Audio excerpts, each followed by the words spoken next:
A Forbes 30. Under 30 entrepreneur just got charged in New York for allegedly orchestrating one of the most brazen crypto scams in recent memory. His platform processed over $6 billion in trades before investors watched their holdings evaporate. The term showing up in every headline is Rugpull, and if you have no idea what that actually means, you're not alone. Ben Pasternak built apps as a teenager, sold a video chat platform with 10 million users by 18, and launched a plant-based chicken company that landed him on Forbes lists. He wasn't some anonymous developer hiding behind a fake profile. He had a track record, a public face, credentials people trusted. Then, in January 2025, he launched something called Believe, initially branded as Clout, a platform that let users create their own cryptocurrency tokens with almost no barrier to entry. The idea sounded democratic, accessible, revolutionary even. Lower the gates, let everyone participate in the crypto economy. Within weeks, the platform was processing billions in trading volume and generating an estimated $54 million in fees. By March 2026, a class action lawsuit landed in the Southern District of New York, alleging that Pasternak had misled investors, made false promises about token buybacks that never materialized, and orchestrated a forced migration between tokens that allegedly wiped out 33% of investor value overnight. The token that started this, originally called Pasternak, hit an $80 million valuation shortly after launch. Within a week, it crashed to $180,000. Investors alleged they were told to hold through the collapse, then pushed into migrating to a new token called Believe, which eventually lost 99% of its value from its peak. Hundreds of millions in alleged losses. A Forbes recognized founder now facing charges. And one term everyone keeps using without explaining it: rug pull. Here's what that actually means. Imagine you're standing on a rug. Someone yanks it out from under you without warning. You hit the ground. That's the metaphor. And in crypto, the mechanics are devastatingly simple. A rug pull happens when developers launch a cryptocurrency project, attract investors with promises of innovation or massive returns, let the hype build and the price climb, then suddenly drain all the money and disappear. The project collapses. The token becomes worthless. Investors are left holding nothing. This isn't a market downturn or a project that failed despite good intentions. This is intentional. The exit was planned from the beginning or executed opportunistically when enough money accumulated. In traditional finance, regulatory frameworks exist specifically to prevent this. Securities laws, disclosure requirements, fiduciary duties. In decentralized finance, those guardrails barely exist. Creating a token on platforms like Ethereum or Binance Smart Chain requires minimal technical knowledge and costs almost nothing. No background checks, no regulatory approval, no accountability infrastructure. That's part of what makes crypto appealing to legitimate builders, but it's also what makes it a hunting ground for scams. According to blockchain security firm Chainalysis, rug pulls accounted for over $2.8 billion in losses during 2025 alone, not across a decade, 1 year. There are two main categories, and understanding the difference matters. A hard rug pull is the most brutal version. Developers build a backdoor directly into the token's code, a hidden mechanism that lets them withdraw all liquidity instantly. One moment, the token has value and active trading. The next moment, every dollar is gone, transferred to wallets the developers control. The token price crashes to effectively zero because there's no liquidity left to support any trades. Investors can't sell even if they wanted to.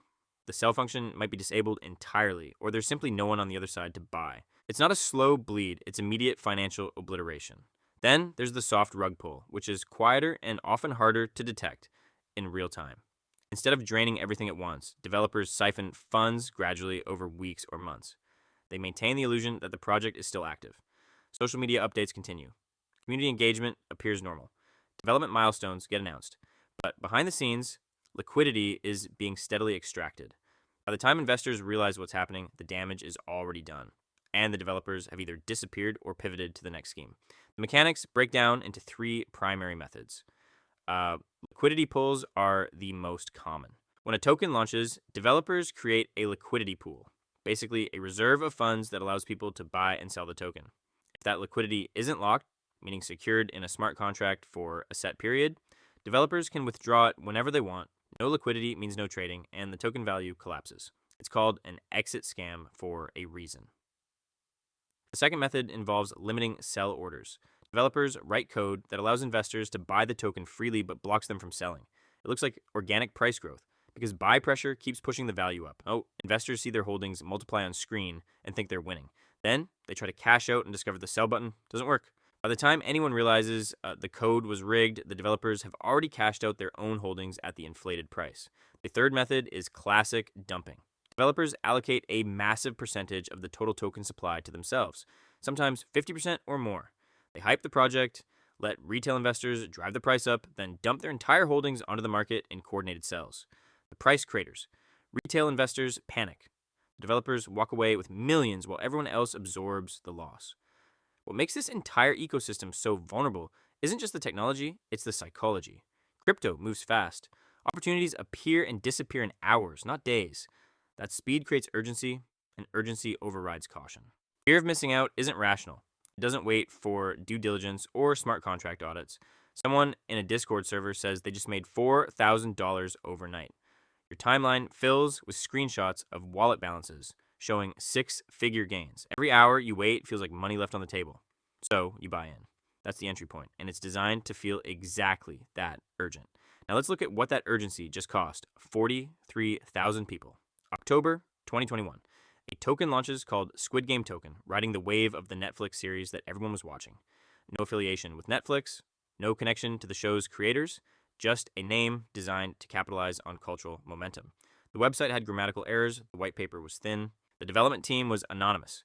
Every single red flag was visible from day one. On October 26th, the token was trading at 1 cent. By the end of that week, it hit $2,861 per unit. Not a typo. 1 cent to nearly $3,000 in 7 days. The gains looked absolutely insane. People were posting screenshots everywhere. The FOMO was suffocating. Then, on November 1st, the developers drained the liquidity pool and vanished. $3 million gone. The token price collapsed to effectively zero in minutes. Here's the part that makes it particularly vicious. Investors could buy Squid Game Token freely. The buy function worked perfectly, but they couldn't sell. The smart contract had a backdoor that disabled selling entirely. So people watched their balances climb into 5 and 6 figures on screen, thinking they were getting rich, and the entire time they were locked in. They couldn't exit even if they wanted to. The moment they tried, the transaction would fail. By the time the rug pull happened, their tokens were worthless and there was nothing they could do about it. That's a textbook hard rug pull. Malicious code embedded from the beginning, hype built around a cultural phenomenon, and investors who ignored every warning sign because the potential gains looked too good to pass up. Then there's speed. October 2021, again, just weeks after Squid Game Token. A project called AnubisDAO launches. No documentation, no white paper, no substantial details about what the project actually does, just hype around decentralized finance and yield generation. The anonymous team raises $60 million worth of Ethereum in 20 hours. Not weeks, not months, 20 hours. Then the developers drain every dollar and disappear. Most rug pulls build momentum gradually. Let the project gain credibility over time. AnubisDAO collapsed within a single day of launch. $60 million gone, before most people even heard the project existed. That's how fast this can move when the conditions align. Or take Luna Yield from April 2021. Positioned as a yield farming protocol on Binance Smart Chain, promising high returns through automated liquidity strategies. Developers attracted millions in investment, then exploited a backdoor in the smart contract to drain $6.7 million. The project looked legitimate. The branding was professional. The marketing was polished. And the entire structure was designed from the beginning to extract funds at the optimal moment. So, how do you avoid becoming one of these statistics? Start with the liquidity. If the liquidity pool isn't locked in a time lock contract for a meaningful period, the developers can drain it whenever they want. Legitimate projects lock liquidity for months or years because they believe in long-term value. If liquidity is unlocked or locked for just a few days, that's a signal the developers are keeping the exit door open. Check the token distribution. If insiders or developers control 50% or more of the total supply, they can dump their holdings and crash the market whenever it benefits them. Fair distribution means that the majority of tokens go to the community and liquidity pools, with team allocations subject to vesting schedules that prevent immediate selling.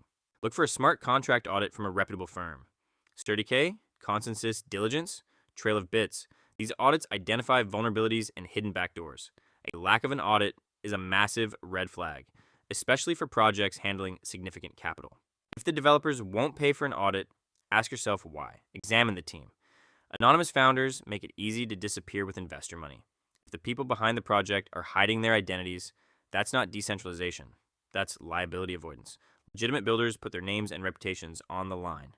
Watch for excessive marketing and unrealistic promises. Rug pull projects rely on paid influencers, celebrity endorsements, and aggressive get-rich-quick messaging.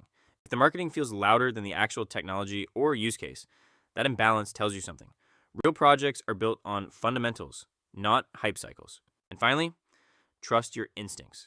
If something feels off, if the pressure to invest immediately feels manufactured, if the returns being promised don't align with any rational economic model, walk away. FOMO is expensive. Missing out on a legitimate opportunity costs you potential gains.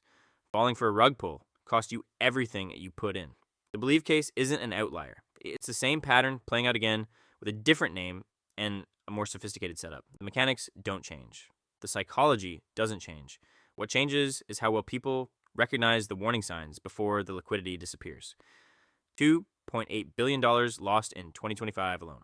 Every single dollar came from someone who thought they were early to the next big thing. Some of them were probably right about other projects, but on this one, they were just early to the exit scam. The charges against Ben Pasternak haven't been proven in court yet. The lawsuit is ongoing and allegations aren't convictions. But the pattern is familiar enough that it's worth understanding what a rug pull actually looks like, how it functions, and why it keeps working. Because the next one is already being built somewhere. Different name, different token, same structure, and the only reliable defense is knowing what you're looking at before you put money into it. The warning signs don't change. The liquidity locks, the token distribution, the team transparency, the audit reports. These aren't optional due diligence steps. They're the difference between investing in something real and funding someone's exit strategy. The crypto space isn't going away. Neither are the people exploiting it. What changes is whether you can tell the difference before the rug gets pulled.